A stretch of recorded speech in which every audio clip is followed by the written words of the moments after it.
अस्सलाम वालेकुम एवरीवन। आज का लेक्चर मैंने आईसीएस पार्ट 1 के स्टूडेंट्स के लिए वीडियो अपलोड की है। इसके अंदर हम लोग स्टैटिस्टिक्स का चैप्टर नंबर 3 डिस्कस करेंगे, जिसका नाम है measure of location. Measure of location में जो टॉपिक इंक्लूड होते हैं, हमारे पास अरिथमेटिक मीन आता है, मीडियन आता है, मोड आता है, उसके बाद ज्योमेट्रिक मीन, हार्मोनिक मीन, और इसके अलावा हम लोग कुछ सिमेट्रिकल डिस्ट्रीब्यूशंस पढ़ेंगे। इस चैप्टर के अंदर एम्पिरिकल रिलेशंस देखेंगे, वो सारा कॉन्सेप्ट इसके अंदर आएगा।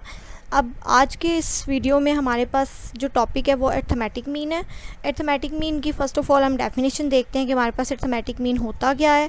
It is calculated by adding all observation and dividing the sum by the total number of observation. Basically arithmetic mean आपके पास क्या होता है कि आप सारी वैल्यूज़ को अगर प्लस कर लो, डिवाइड कर दो टोटल वैल्यूज़ पे, तो हमारे पास AM निकल आता है, जिसको हम लोग आमतौर पर मीन भी कहते हैं। हम इसको डिनोट करते हैं एक्स बार से। अब एक्स बार हम साइड पे भी लिख सकते हैं, ब्रैकेट में बार लिख सकते हैं, लेकिन मोस्टली जो हम लोग इसको डिनोट करते हैं एक्स के ऊपर स्लैश डालते हैं। सो यहाँ पर मैंने एक्स बार लिखा हुआ है, लेकिन आप लोग एक्स स्लैश डाल के इसको डिनोट कर सकते हैं। ये हमारे पास अरिथमेटिक मीन की डेफिनेशन थी। अब आगे हम लोग डिफरेंस देखते हैं ungroup data and group data के दरमियान। अनग्रुप डाटा और ग्रुप डाटा हमारे पास क्या होता है, इसके दरमियान में जो बेसिकली डिफरेंस है वो हमारे पास आ जाता है फ्रीक्वेंसी का। क्योंकि ग्रुप डाटा के अंदर हमारे पास फ्रीक्वेंसी लाजमी होती है, लेकिन अनग्रुप डाटा के अंदर फ्रीक्वेंसी मैटर नहीं करती। अनग्रुप डाटा की डेफिनेशन है data that has not been organised in form of classes और ग्रुप्स। वो डाटा जो हम लोग क्लासेस में और ग्रुप्स में ऑर्गेनाइज नहीं कर सकते, उसको हम क्या कहते हैं, अनग्रुप डाटा कहते हैं। जबकि जो ग्रुप डाटा होता है, ग्रुप डाटा में हम लोग जो अपना डाटा है ना, उसको अरेंज करते हैं क्लासेस में और ग्रुप्स में। बेसिकली ग्रुप का मतलब ये है कि आपके पास क्लासेस गिवन होती हैं, लेकिन अनग्रुप का मतलब होता है सिर्फ और सिर्फ आपके पास ऑब्जर्वेशन गिवन होती हैं। अनग्रुप का जो हमारे पास कुछ और नेम्स हैं जो हम लोग अनग्रुप डाटा को रेफ़र कर सकते हैं, जैसा कि आपके पास रॉ डाटा है, प्राइमरी डाटा है, अनट्रीटेड डाटा है। तो ये 3 नेम है जो अनग्रुप के मज़ीद और होते हैं। और ग्रुप डाटा का जो सेकंड नेम होता है वो हमारे पास होता है सेकेंडरी डाटा। अब इसका हम फॉर्मूला देखते हैं। अरिथमेटिक मीन का अनग्रुप के लिहाज से जो फॉर्मूला होता है वो हमारे पास है sigma y divided by n।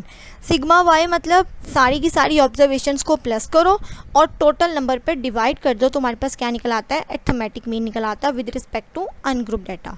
लेकिन अगर आप बात करते हैं ग्रुप डाटा की, तो ग्रुप के अंदर हमें फ्रीक्वेंसी चाहिए होती है। यानी कि आपके पास 2 कॉलम्स गिवन होते हैं बेसिकली। एक कॉलम होता है क्लासेस का और दूसरा कॉलम होता है फ्रीक्वेंसी का। अगर तो आपके पास फ्रीक्वेंसी और क्लासेस गिवन है, तो इसका मतलब है जो आपका डाटा है वो ग्रुप डाटा है। ठीक है, तो ये हमारे पास इन दोनों के दरमियान में मेनली डिफरेंस है। एक बार फिर रिपीट कर देती हूँ। सबसे जो मेन डिफरेंस है इन दोनों को पहचानने का, डाटा को, क्योंकि आपको पता है क्वेश्चन के अंदर ये मेंशन नहीं किया जाता कि आपका कौन सा डाटा है, आपने खुद देखना होता है कि कौन सा डाटा आइडेंटिफाई हो रहा है। तो हमेशा जब फ्रीक्वेंसी गिवन होगी तो वो ग्रुप डाटा की पहचान है, और जब फ्रीक्वेंसी नहीं गिवन होगी तो वो अनग्रुप डाटा की पहचान है। ठीक है, सो यहाँ पर आप एग्जाम्पल देख सकते हैं। एग्जाम्पल में अगर आप ऊपर वाला डाटा देखें तो कहता है for example if we observe number of childrens in 6 families. तो ये जो हमारे पास सिंपल ऑब्जर्वेशन है ये अनग्रुप की पहचान है। और अगर आप नीचे देखें तो हमारे पास 2 कॉलम्स गिवन है। यहाँ पर जहाँ पर सिंपल वाई भी गिवन है, वहाँ पर भी सेकंड कॉलम गिवन है, और नीचे जब हमारे पास क्लासेस गिवन है तो वहाँ पे भी सेकंड कॉलम गिवन है। तो अगर 2 कॉलम्स गिवन है तो इसका मतलब है कि ग्रुप डाटा की पहचान है। ठीक है, देन हम लोग एग्जाम्पल एक क्वेश्चन सॉल्व करते हैं ताकि आप लोगों को समझ आ जाए कि हमारे पास अनग्रुप डाटा को हम किस तरह सॉल्व करते हैं और ग्रुप को किस तरह सॉल्व करते हैं। सो मैंने यहाँ पर प्रैक्टिस क्वेश्चन लिया है एक आपकी बुक में से, जो टेक्स्ट बुक है स्टैटिस्टिक्स आईसीएस पार्ट 1 की। वहाँ से क्वेश्चन कहता है following are the data on students height. आपके पास स्टूडेंट हाइट्स का डाटा गिवन है, ये हमारे पास ऑब्जर्वेशंस गिवन है। ठीक है, आपने क्या करना है, इसके ऊपर फॉर्मूला अप्लाई करना है। अब सबसे पहले आपने पहचानना है कि मैंने तो यहाँ पर अनग्रुप ऊपर मेंशन कर दिया है, लेकिन ऑब्वियसली पेपर में हम खुद पहचानते हैं कि हमारे पास डाटा कौन सा है। तो ये देखिए सिर्फ और सिर्फ हमारे पास ऑब्जर्वेशन गिवन है, वाई गिवन है। इसका मतलब ये डाटा कौन से, अनग्रुप है। फॉर्मूला मैं यहाँ लिख चुकी हूँ, y bar is equal to sigma y divided by n। सारी वैल्यूज़ को प्लस करो, टोटल पे डिवाइड कर दो, तो आपके पास आंसर आ जाएगा 90.20 सेंटीमीटर। तो ये आप लोगों ने अनग्रुप डाटा के लिहाज से अरिथमेटिक मीन फाइंड कर लिया। सो सिंपल फॉर्मूला है, बहुत ईजी है। अगर आप लोग थोड़ा फॉर्मूला याद कर लो तो आपका ये क्वेश्चन आसानी से सॉल्व हो सकता है। अब हम प्रैक्टिस क्वेश्चन करते हैं ग्रुप डाटा के लिहाज से। क्वेश्चन कहता है find arithmetic mean from the following data. ठीक है, हमारे पास डाटा गिवन है और फ्रीक्वेंट। अब देखें दो कॉलम्स गिवन है, पहला जो कॉलम है वो क्लास लिमिट्स है, दूसरी कॉलम पे फ्रीक्वेंसी गिवन है। तो जब दो कॉलम गिवन होते हैं तो इसका मतलब है हमारे पास ये अरिथमेटिक मीन हमने फाइंड करना है ग्रुप के लिहाज से। सो फॉर्मूला में यहाँ मेंशन कर चुकी हूँ, y bar is equal to sigma f y divided by sigma f. अब इसको हम लोग यूटिलाइज़ करते हैं टेबल के अंदर। इस फॉर्मूला को हमेशा याद रखिएगा, जब भी आप लोग स्टैट्स के किसी भी टॉपिक का फॉर्मूला अप्लाई करते हैं, कोई भी क्वेश्चन आ जाए, सबसे पहले अपने सोल्यूशन स्टार्ट जब भी करेंगे तो हमेशा पहले फॉर्मूला लिखिएगा, उसके बाद टेबल बनाइएगा। ये सजेशन है, क्योंकि फॉर्मूला लिखने से आपको पता चल जाता है कि टेबल के अंदर आप लोगों ने कितने कॉलम्स बनाने हैं आसानी से। सो आपके पास इसका सोल्यूशन आ गया। फर्स्ट टू कॉलम्स तो आपने एज इट इज़ वही लिख देने हैं जो आपके डाटा में गिवन है, क्लास लिमिट्स एंड फ्रीक्वेंसी। फिर आपको वाई चाहिए, वाई आपको पता है मिड पॉइंट होता है। मिड पॉइंट कैसे निकलता है, क्लास लिमिट्स को आपस में आप प्लस करते जाते हैं और 2 पर डिवाइड करते जाते हैं। Like 86 plus 90 divided by 2 you will get 88। Then 91 plus 95 divided by 2 तो आपके पास 93 आ जाता है।